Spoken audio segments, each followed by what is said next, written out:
So I think that is where I think we should move on to the next story, which is Yes. Now I'll take you to the next story with a riddle. Small question time for you.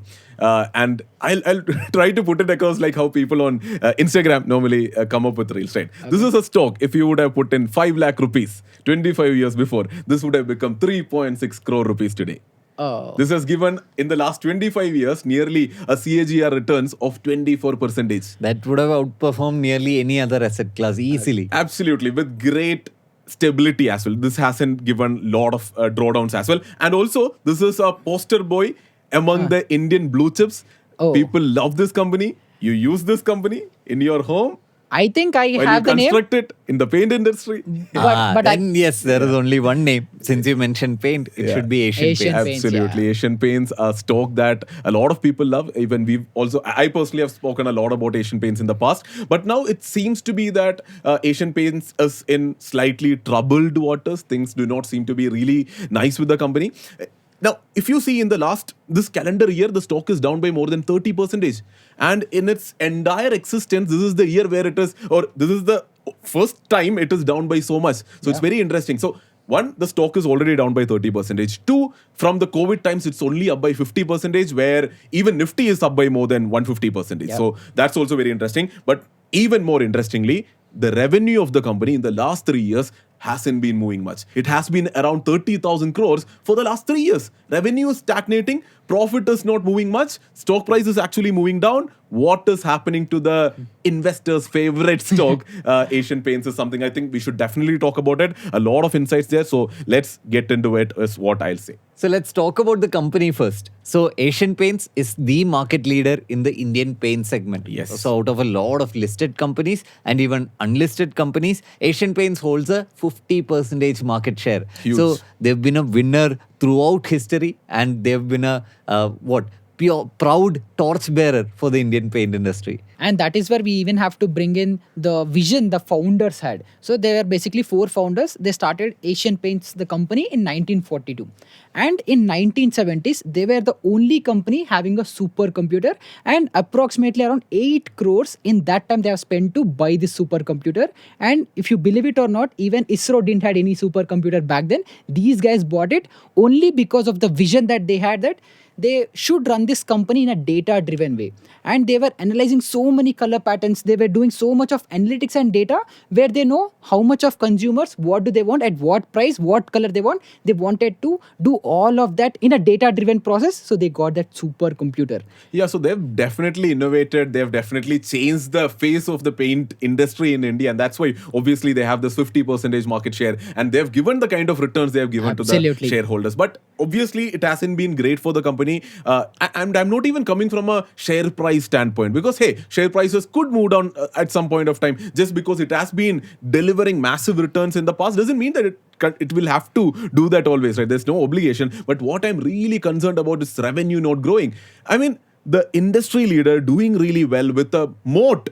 The kind of moat Asian Paints have is at a whole different level. So having that moat, having the market leader still not being able to grow its revenue is a huge concern for me. Maybe that's where we should look at its competitors. I understand there are new paint companies also which joined over the last 2-3 years. But hey, what's happening to the competition?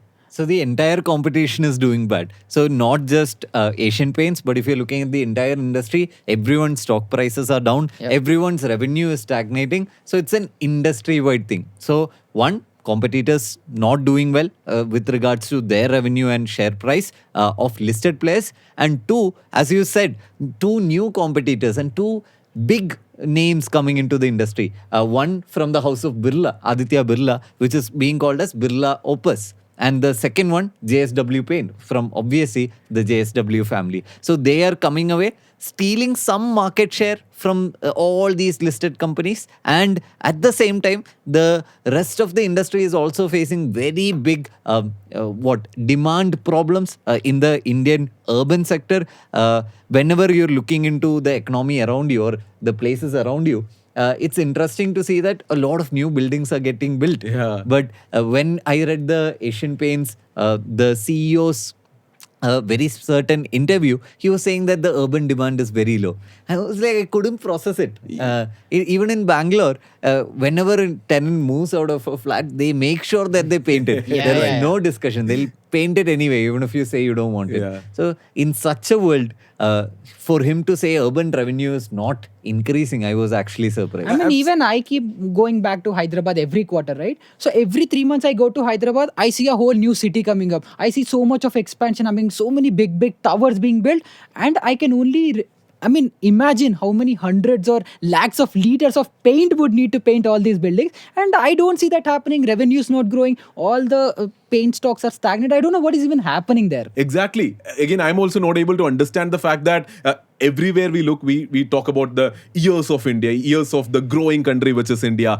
Infra is going up. Realty stocks are actually going up. We see government projects happening. Government investing a lot on infra was actually a large theme from the last budget as well. So when we understand that a lot of infrastructure development is happening, we directly like link paints to that, Yeah. because we just think that, hey, if infra is being built and developed, then they have to be painted, and if they have to be painted, then Asian paints will have to be used. Forget Asian paints, the entire industry, some paint will have to be used, Yeah. and then paint companies revenue will have to be increased. So Yeah. it's very interesting to see that the revenues of none of these famous popular paint companies are increasing. So that is where I get this data, which is very interesting, which says that in the entire paint industry, only nearly 60% is organized, while the rest 40% is unorganized. So the Interesting. only thought which I'm able to like think about here is, maybe what if these unorganized players are doing better? Like, what if because of a pricing war, these unorganized players are offering their paint, and consumers maybe are not caring a lot more in tier 2, tier 3, even tier 1. You were mentioning that, right?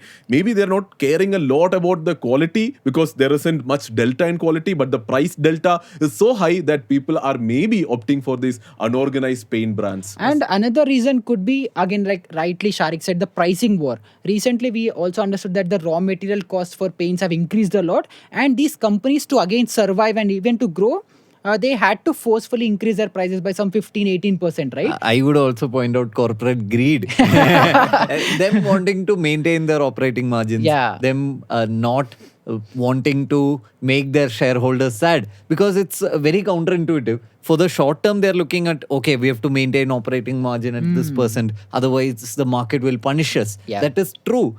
But for the long term, does it end up hurting them is also something, because they are driving up the prices. Even last month, if you're looking into it, all the automakers announced that they'll be increasing their prices. Despite everywhere news coming out that lakhs of cars are being flooded Yeah. in garages or warehouses across the country. So similarly, I think it's the similar case which is going out here. They want to increase their revenue, try to Yeah. increase their profits. So some form of playing around with the prices. And this is where the unorganized players come in and show the similar product. It is almost similar, 1920 19 20 ka farak hai, and then they'll just put this at much lower cost, and people would not care much about, they'll just buy it, and maybe that is what's happening. The shift is happening. But for me, this is huge. I really want to dig deep. Probably my weekend, I will be spending some time on this. For me, this is like the curious case of the Indian paint industry. Absolutely. Because like if it was just one company's revenue which is getting hit, I would completely understand. That could be that company probably up. Like Yeah. we don't know. But this, if you look, all, like we rightly said, right, all the top brands, if you see, all of their revenues are not increasing. Yeah. Which means the organized revenue pool of the paint industry, it is not increasing. I just can't understand. I know we discussed this point of unorganized players, but hey, that could be one reason. But I'm doubting there could be other reasons as well. So if you viewers, if you have some more points, do let us know in the comment section. But I would definitely take this up. I would read more about this. But hey, that's that. But now the larger point here, the crux of the matter being, our favorite boy, Asian Paints. What's going to happen? What should investors think about it? So talking about Asian Paints, 3 points here. First, despite the recent fall of 30% in the share price, valuations still remain high. The PE ratio of the company is still 47. I'm sure no value investor is going to touch that. Even the industry PE is also high. That's where I come to the second point, which is that the industry needs to prove that all the listed players and even the unlisted large players, they need to prove that the revenue, top line of the entire industry, it can be increased back up again. Right? And that's where the third point comes in. How can they do it? Either the economy needs to do well, either they need to do better marketing, or they need to start clawing back market share from what Sharique said are the unorganized players. And I think that clawing back thing Asian Paints can do really well if they really focus on, because they have the biggest distribution in India, right? So if they really puts their mind and effort into that, I think Asian Paints can still do better. But again, only time will have to say things has to fall in the right place. And recently they have been venturing into too many different businesses. They're even going to chimney, man. I mean, you're a paint company, you're manufacturing chimney. So there are so many things that they're getting into. No, but that is them leveraging their distribution. Absolutely. They are, like, as Ajay said, they have the largest distribution network in India. So they are thinking, hey, we have distribution into all these homes which are newly being built. Then why don't we build more products for these new homeowners? Like, including like home appliances and hobs and chimneys and more into interior designing. Absolutely. A lot of things they are doing. I think they are on the right direction. It's just that the macros of the industry is bad right now. When